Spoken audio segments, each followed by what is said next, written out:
the so-called dispute, succession dispute between the Munangagwa faction, which called itself Lacoste, and the so-called G40 that we were associated with. It was a power grab related to a factional fight within ZANU-PF. It had nothing to do with the public interest. It had nothing to do with the national interest. It had nothing to do with the territorial integrity of Zimbabwe.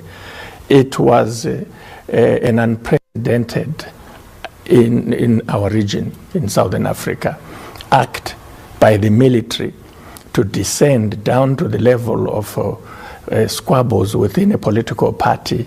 Before this happened, there was a constant attack on Munangagwa and those who were perceived to be part of the Lacoste, and you were classified as a member of the G40. That was provocation. I mean, when you look at what the First Lady, the former First Lady, was doing in rallies. Are we being told that if there is a spirited political campaign within a particular party, in this case a ruling party, and if this campaign is taking place at rallies, meetings, where there's a robust debate and very tough things are said about members or leaders of the party, are we being told that in the new SADC, in the new African Union, when that happens, it's a recipe for a coup? It's a recipe for a military coup. Is that what we are being told? There was a equivalent spirited debate in South Africa within the African National Congress that we saw in provinces like KwaZulu-Natal and many others, where strong views, ideological views, whether to do with state capture, whether to do with radical transformation of the society and the economy, whether to do with corruption, accusations that certain people are corrupt, even the president, or let alone a deputy president. The president of South Africa faced quite some robust debate. Are we being told by this question that when that happens, then the army should use force? It should unleash tanks in order to take a side? The Zimbabwean precedent is a very dangerous one.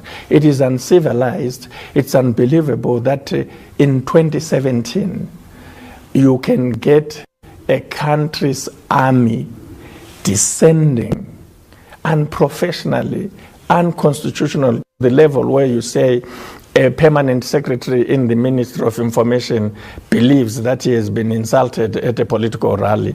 Therefore, because he's good buddies with the head of the armed forces, they are going to use that to justify the deployment nationwide.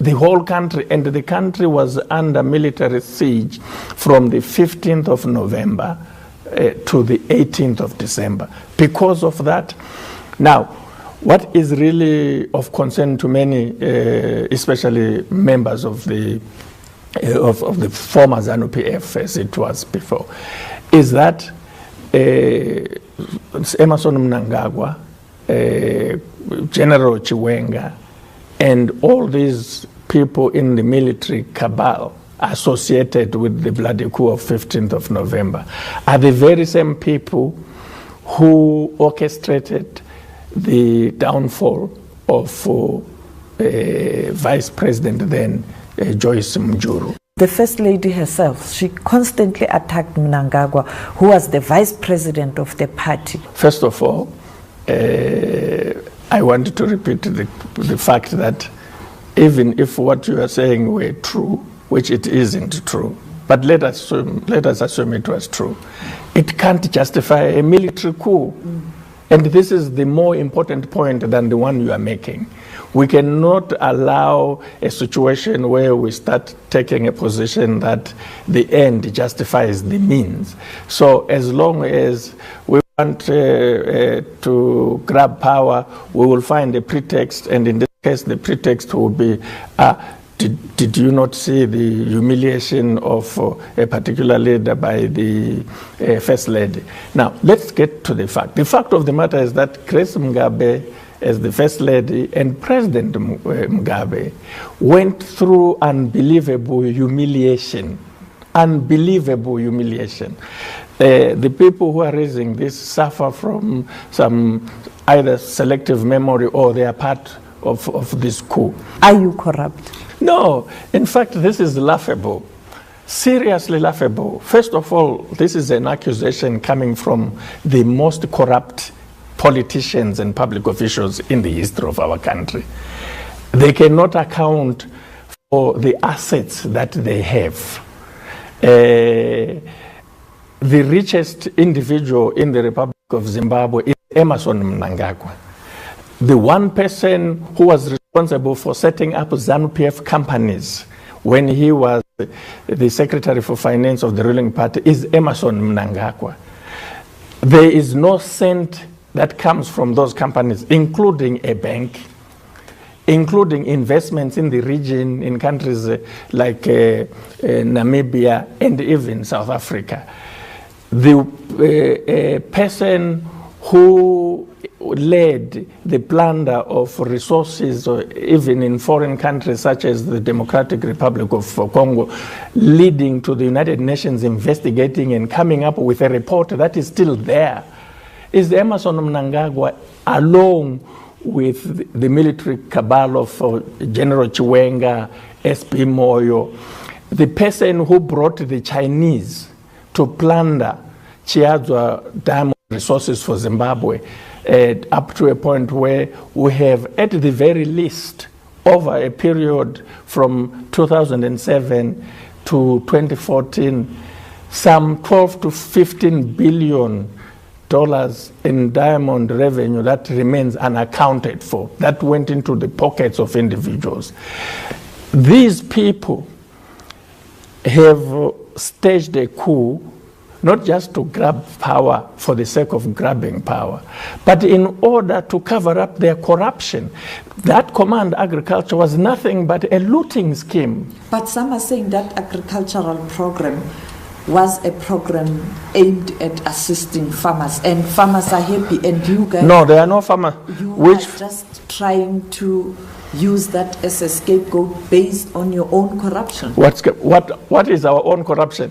In my case, for example, they say that I took $430,000 from ZimDev when they know very well that the money in question, it doesn't even come to $430,000. No one has ever asked them to say, you keep using this figure of $430,000. How do you get to this figure? If you look at that $430,000, about $200,000 of that went to the ministry's participation in the Zimbabwe International Trade Fair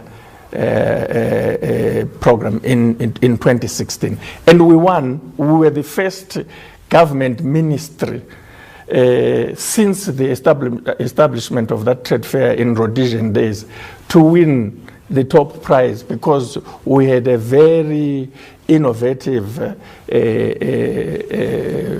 display of our work in our exhibits.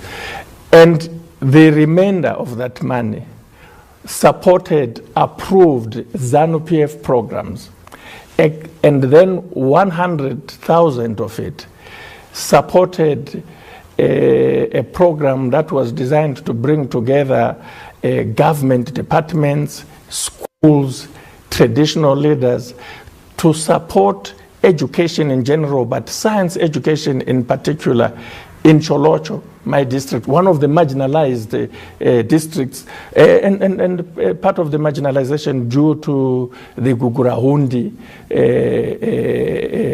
atrocities that were committed in Cholocho by this very same cabal. Not a single cent came to me. Now, but here they are saying you are dispensing patronage. No, but you see, when does it become patronage? The fact of the matter is, I was a minister with discretion in deciding how to use those funds, and there were procedures for using the funds. Is the problem perhaps how ZANU-PF in general has conducted itself, using state resources earmarked for all Zimbabweans to sustain the party itself abusing state resources in general, and that is why they fight? I think that there are serious questions such as the one you are raising that need to be asked. And it was under President Mugabe's watch. Well, it was under Emerson Munangagwa. You know, let us not play this simple game of saying it was under Mugabe and now we have a different government, different from Mugabe's government, when in fact they were the instigators and enforcers and the main players over a 37-year period are these, especially Emerson Munangagwa. Emerson Munangagwa cannot convince the world that he is different from President Mugabe. It is going to be the worst act of treachery, the worst that the region has ever seen, the liberation movement has ever seen. But he's currently changing policies. No, he's not. No, he has not changed any policies. He has slogans and anecdotes that are cynical, that are designed to placate the Western world, to make him appear that he's very different. There's no economic policy. He's Minister of Finance, he's also Minister of Economic Development. He has no economic development policy as we speak right now, which is different from the one that was in place in 2013 that ZANU-PF adopted. Their 100 days, so-called, is driven by anecdotes and slogans. It is not driven by any coherent underlying policy or message with new fundamentals. Is he really trying to tell Zimbabweans and the world that there is something that he wanted to do in 37 years, but he couldn't do because he was stopped by President Mugabe from doing that, and that he has had to get rid of President Mugabe in order to do that? Is that what Emerson Munangagwa wants to say? Is Emerson Munangagwa telling the world that he had nothing to do with Gugurahundi atrocities? He has reached out to those who were affected. He has not done that. That is a lie.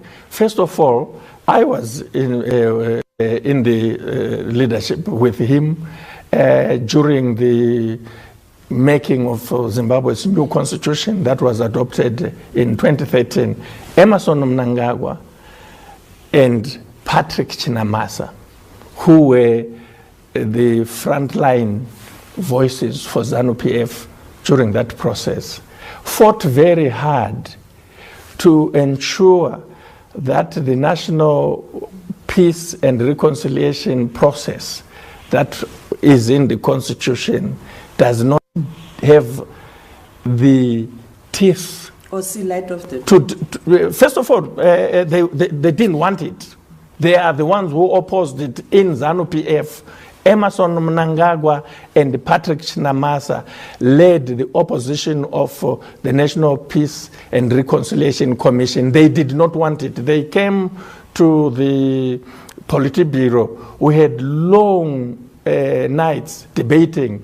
One of the contentious issues is that they didn't want that commission at all. Emerson Munangagwa, I want to say and place this on record, did not want the commission. That's number one. Number two, as a result of that, we ended up with a whittled down commission that did not include truth the proposal was to have a Truth and Reconciliation Commission. You cannot have peace and reconciliation when you've had atrocities such as Gugrahundi without truth telling. Emerson Munangagwa and Patrick Chinamasa succeeded in removing the truth component and got ZANU-PF to accept the current structure that is in the Constitution of peace and reconciliation only on grounds that it did not include truth and that it would not look into Gugrahundi atrocities. That's number one. And this is very important because he can't come today and say, I have done this, when very recent history tells a different story. But much more telling is that when the former Vice President, Pfebve Mpoko, was spearheading the bill which became law recently, it was spearheaded in Parliament not by Emerson Munangagwa, but by Pfebve Mpoko. Emerson Munangagwa and his Lacoste members of Parliament gave Mpoko a torrid time. They did not want it. They wanted to kill it. And again, the bill ended up being pulled down because of the opposition that it faced from Munangagwa and his members of Parliament who made sure and did not hide that they did not support it. They did not think that there will be a coup in Zimbabwe on the 15th of November.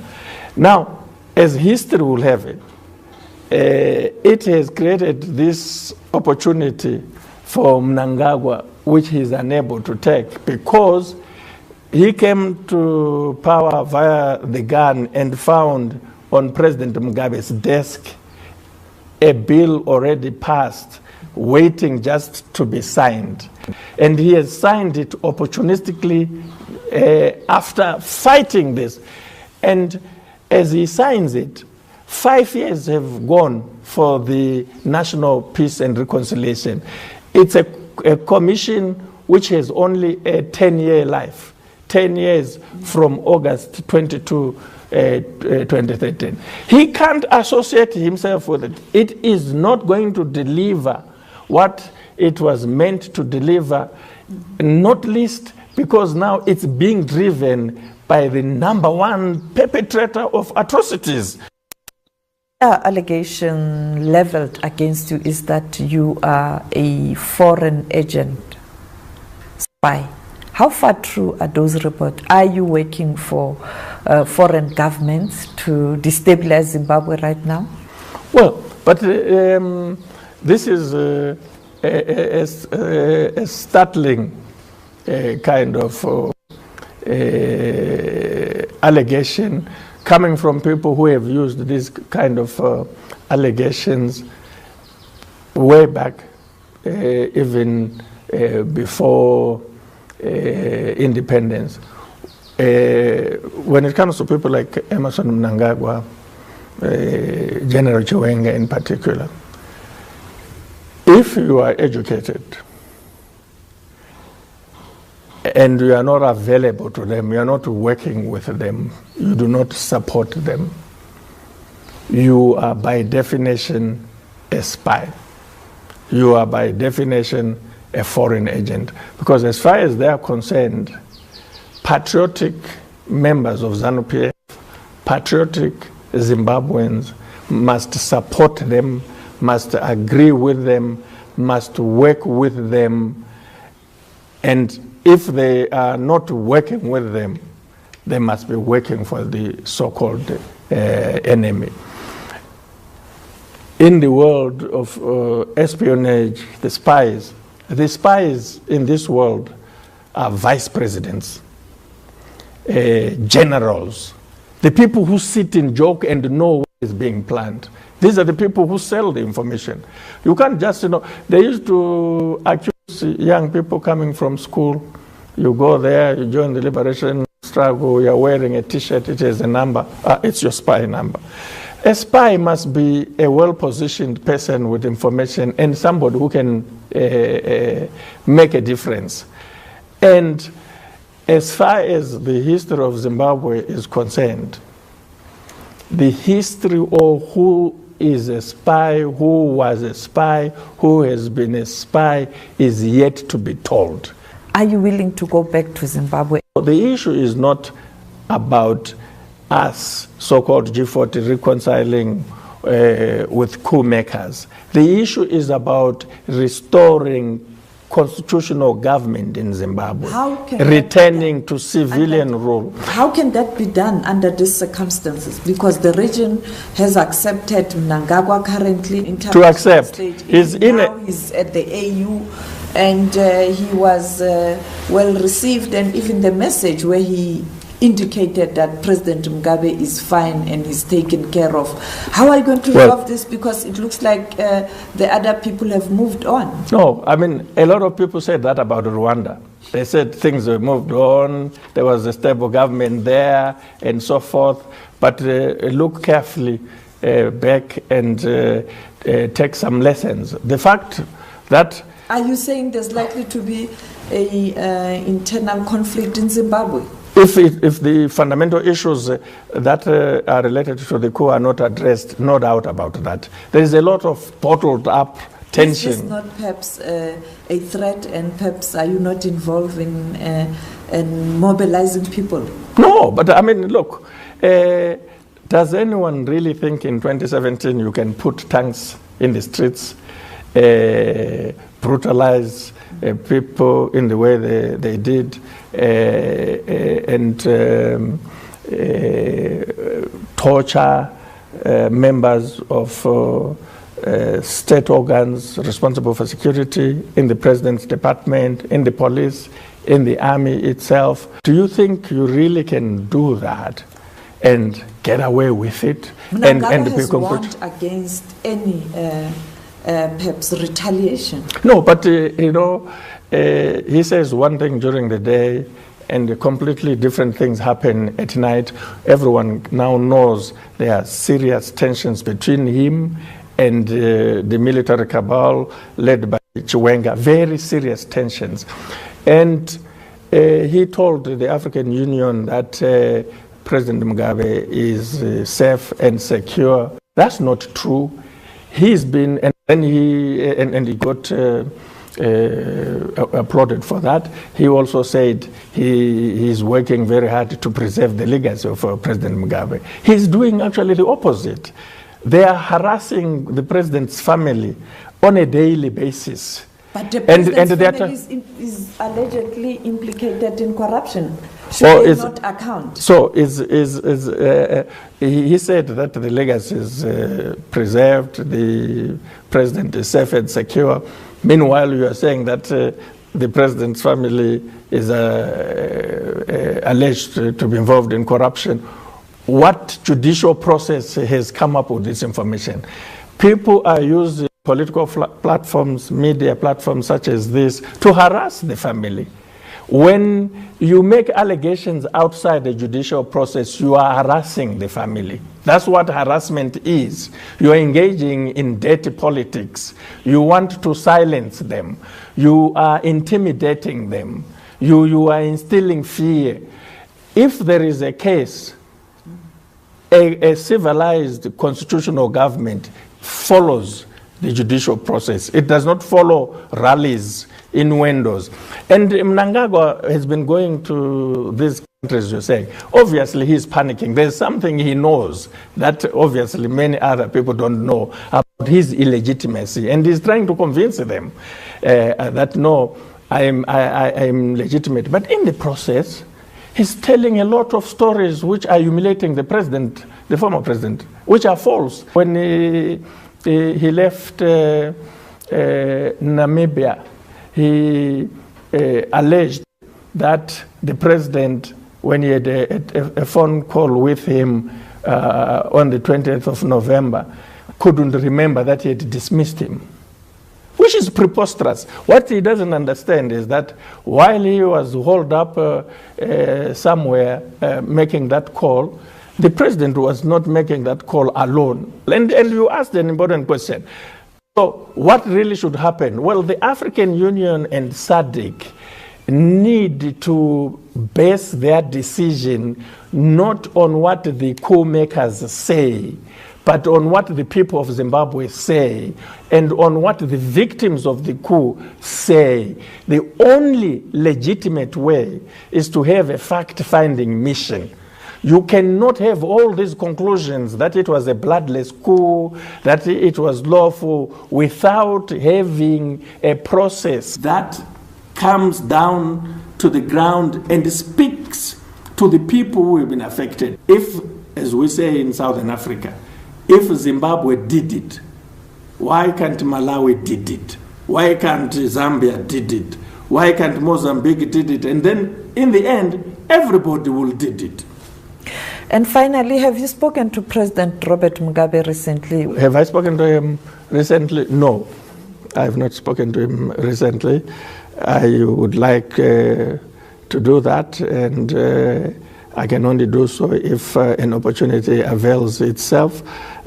We are concerned about the continued harassment, mistreatment and humiliation of the president. Certainly, I hope he's well. I hope he has a peace of mind, but rationally speaking, he cannot be. How can he be when we know that he was forced to resign, when we know that he did not freely and voluntarily write that letter? He was threatened. He was told that if you don't sign this letter, you are going to go the Gaddafi way. We will mobilize people and let them march to your residence. He was confined to his residence. He tried his best to engage the coup makers, but they were bent on removing him in a very humiliating way. And so how can he be well against the background of... and SADC, his peers were quiet when that was happening? Well, I think this is why some of them have a lot of thinking to do, and I'm sure their God has been visiting their conscience, because some of what they allowed to happen might happen to them, and they will regret when it does, because they allowed the precedents in Mugabe's case. And you know, this whole thing to say, yes, it was wrong, we know, yes, it was a coup, but because it was against Mugabe, it was fine as long as it got rid of Mugabe. That cannot be a civilized virtue. Just because you have issues with President Mugabe does not justify the use of foul He stayed for too long. He stayed for too long. Yes, but are you now going to say, as part of our constitutive act as SADC and the African Union, if you are elected by your people such that you stay for too long... Some are saying those elections were not free and fair. Therefore, let's have a military coup. Is that what you are prescribing? Let's have the military coup for that reason.